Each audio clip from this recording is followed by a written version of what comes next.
नमस्कार, SC news में आपका स्वागत है और मैं हूं जर्नलिस्ट डॉक्टर हरीश चंद्र लखेर। नेपाल में फिर से हिंदू राष्ट्र उसको बनाने की मांग तेज हो गई है और राजशाही को भी वापस लाने की मांग चल रही है। भारत में भी कुछ संगठन या खासतौर पर संघ परिवार अखंड भारत की बात करता है, हिंदू राष्ट्र की बात करता है। क्या नेपाल और भारत मिलकर इस तरह मांग को नहीं कर सकते? या यदि नेपाल में ये मांग हो रही है तो भारत के कुछ यदि जैसे संघ परिवार, क्या उनकी मदद नेपाल वाले ले सकते हैं? और आपको यह जानकर ताजुब होगा कि जब हिंदू राष्ट्र की बात भारत करता है तो नेपाल के लोग उससे डर जाते हैं, उस मांग से दूर हो जाते हैं। लेकिन एक नेता ऐसा भी है जिस पर नेपाल के लोगों का बहुत विश्वास है और वो उनकी बात पर यकीन करते हैं।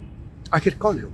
इसी पर मैं आपसे बात करूंगा, लेकिन आपसे अनुरोध है कि इस चैनल को सब्सक्राइब अवश्य कर दीजिए, यानी SCL न्यूज़। और हिमालय लोग भी मेरा एक चैनल जो हिमालय सिविलाइजेशन पे नेपाल को लेकर उसमें भी वीडियो होती हैं, लेकिन वो हिस्ट्री वगैरह पे होती है, पॉलिटिकल नहीं, तो आप उसको भी देख सकते हैं। तो अब बात करते हैं नेपाल की। नेपाल को फिर हिंदू राष्ट्र बनाने की बात हो रही है। आप जानते हो कि 2008 से पहले तक वह एक हिंदू राष्ट्र था। वहाँ पे पृथ्वीनारायण शाह के वंशज राज करते रहे और उसके बाद जब वहाँ पे क्रांति हुई कम्युनिस्टों की, माओवादियों की, तो फिर राजा को सत्ता छोड़नी पड़ी। देखिए, इस पूरे कालखंड में लगभग 15 साल ही हुए हैं, इसमें लोगों का मोह भंग हो गया और वे फिर हिंदू राष्ट्र और राजशाही की बात करने लगे। इससे ऑलरेडी एक वीडियो है, आप देख सकते हैं। लेकिन अभी मैं बात कर रहा हूँ कि नेपाल में यदि हिंदू राष्ट्र की बात है तो भारत में भी होती है। भारत में भी आपको याद होगा कि अखंड भारत की बात होती रही है, संघ परिवार इसको करता रहे। लेकिन ऐसा क्या है कि वहाँ के हिंदू राष्ट्र और यहाँ के हिंदू राष्ट्र की जो बात करते हैं लोग एक साथ क्यों नहीं होते? दरअसल नेपाल के लोग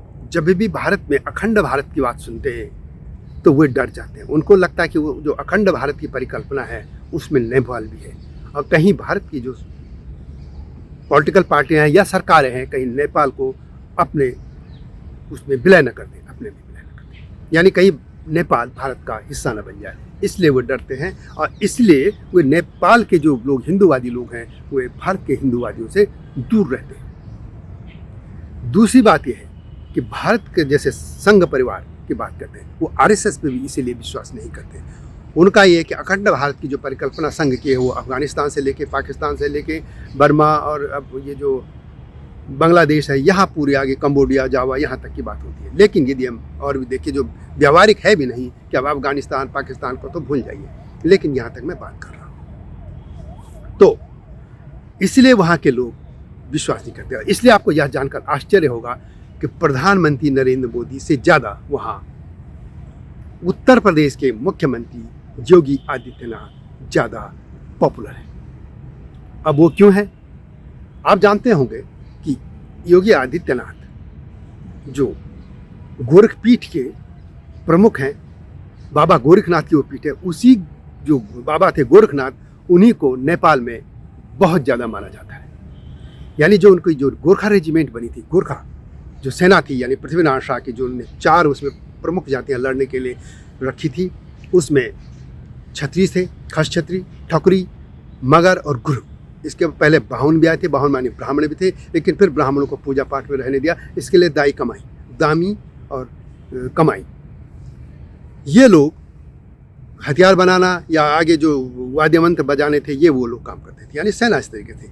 तो ये कहा जाता है कि जब नेपाल का एकीकरण हुआ, यानी नेपाल आज की सीमाओं से बहुत आगे तक था, पूरब में सिक्किम तक और पश्चिम में गढ़वाल, कुमाऊं और हिमाचल का सतलज तक था। ये पूरी जो नदी थी, इधर सतलज उधर सिक्किम तक, ये पूरा नेपाल का हो गया था हिस्सा। लेकिन बाद में जब अंग्रेजों से युद्ध हुआ, यानी नेपाल और अंग्रेज युद्ध हुआ, तो उसके बाद नेपाल की सीमाएं पूरब में तीस्ता और पश्चिम में काली नदी तक समेट दी गई थी। ये आज का नेपाल है।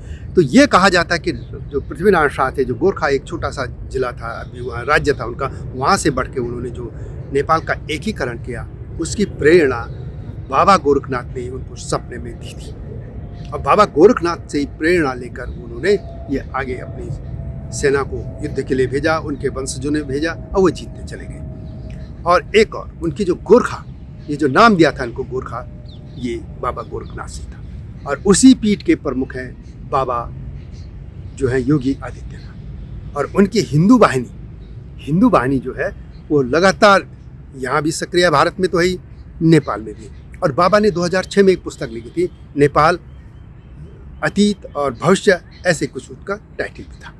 उस किताब में जब माओवादी वहाँ पूरा आंदोलन कर रहे थे, राजशाही को ख़त्म करने की बात कर रहे थे, तो उन्होंने, बाबा ने साफ लिख दिया था कि ये देश के लिए अच्छे नहीं होंगे, ये देश को किस तरीके से गर्त में ले जाएंगे, क्या क्या हो जाएगा, वो बाबा ने उसमें सब उन्होंने लिखा है।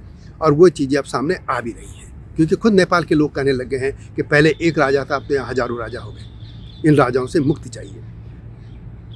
खैर, वो अलग मुद्दा है, ऑलरेडी उस पर वीडियो है। लेकिन अभी मैं बात कर रहा हूँ कि बाबा पे इतना विश्वास है लोगों का। जब प्रधानमंत्री नरेंद्र मोदी का मुद्दा आता है तो 2015 का जो आर्थिक नाकेबंदी हुई थी, उससे वो नाराज हो गए नेपाल के लोग। मुद्दा जो भी रहा हो, मधेसी का था, वहाँ पे संविधान का था, कई चीज़ें थी, लेकिन लोगों ने सोचा कि हमारे पेट पे ये लात मारने की कोशिश की गई, यानी उनको भूखा रखने की। इसे नेपाल के लोगों के मन में प्रधानमंत्री नरेंद्र मोदी की बजाय बाबा आदित्यनाथ, जो योगी आदित्यनाथ है, उनके प्रति ज़्यादा सम्मान है।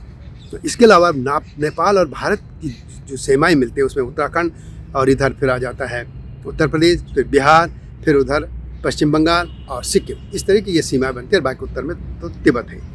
तो अधिकतम जो बड़ा हिस्सा है वो उत्तर प्रदेश का भी है। तो उत्तर प्रदेश और नेपाल मिले हैं, और यहाँ जो भी होता है घटना, नेपाल में भी उसका असर पड़ता है, क्योंकि हज़ारों लोग यहाँ उत्तर प्रदेश से नेपाल में जाते हैं, और नेपाल के लोग यहाँ काम की तलाश में आते, काम करने जाते हैं। रोटी बेटी के संबंध है, उत्तराखंड में भी है, यहाँ भी है, बिहार में थला हुआ भी है, सब कुछ है जो बॉर्डर में, सब जगह रोटी बेटी के संबंध है। लेकिन उत्तर प्रदेश में बाबा योगी आदित्यनाथ ने जिस तरीके से काम किया है, और ख़ास तौर पर ये जो जिहादी मानसिकता के लोगों पर नकेल कसी है, उससे भी नेपाल के लोग खुश हुए। क्योंकि ये जो पूरी बेल्ट है, उत्तराखंड से लेके और सिक्किम तक के जो पूरी बेल्ट है, इसमें बड़ी संख्या में जिहादी लोग भर्ती हो गए। बड़ी हज़ारों की संख्या में मस्जिदें बन रही हैं, और उनको पैसा आ रहा है तुर्की से और पाकिस्तान से। इसके अलावा वहाँ जो ईसाईकरण हो रहा है, बड़ी संख्या में वहाँ पे जो दलित लोग हैं या आदिवासी गरीब लोग, उनको ईसाई मिशनरी, या ख़ासतौर पर दक्षिण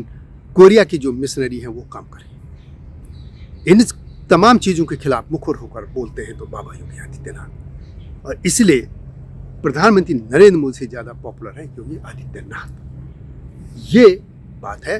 और हिंदू राष्ट्र की जब भी बात होती है तो वो अपने हिसाब से काम करना चाहते हैं। वहाँ पे दो तरह के वैसे हिंदूवादी लोग हैं।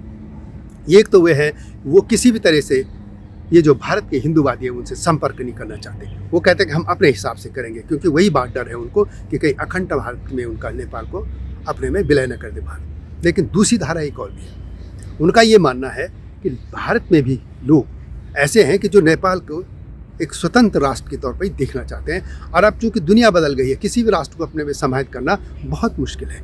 ऐसे किसी की मर्जी है नेपाल का, ऐसा हो नहीं सकता, संभव ही नहीं है। तो इसलिए वो ये चाहते हैं कि भारत की जो हिंदूवादी ताकतें उनकी सपोर्ट लिया जाए, समर्थन से इसको हिंदू राष्ट्र घोषित कर दिया। इस तरह की दो धाराएं वहाँ पे चल रही हैं। अब इन धाराओं में यदि आखिर क्या रास्ता निकलता है, ये तो वो जाने, वो कितना वो काम कर पाते हैं, या इस यहाँ की लोग, उनके यहाँ भारतीय लोगों के प्रति उनके मन में जो संदेह पैदा कर दिया गया था, खासतौर पर ये जो माओवादियों का शासन आता, ओली के शासन में, KPS ओली जो वहाँ के पूर्व प्रधानमंत्री है, जब वो उठते तो पूरी तरह चीन की गोद में बैठ गए थे। तो ये हुआ था। तो इन तमाम बातों से ये लगता है कि अब नेपाल में जो सुगबुगाहट हिंदू राष्ट्र की हुई है, उसमें बाबा योगी आदित्यनाथ की क्या भूमिका हो सकती है, ये भी नेपाल के लोग देख रहे हैं। वीडियो कैसे लगी कमेंट में अवश्य लिखें। इस तरह के मुद्दों पर मैं आपके सामने आता रहूँगा। कमेंट सेक्शन में अवश्य अपनी बात रखिएगा। नया मुद्दा लेके आता हूँ, तब तक नमस्कार। हिमालय पे पेड़ हो तो गीत गाएंगी नदियाँ, गीत गाएंगी नदियाँ। पेड़ों पे चिड़िया है तो गीत गाएंगी नदियाँ, पेड़ों पे चिड़िया है तो गीत गाएंगी नदियाँ। माँ की लोरी जैसे होते हैं नदियों के गीत,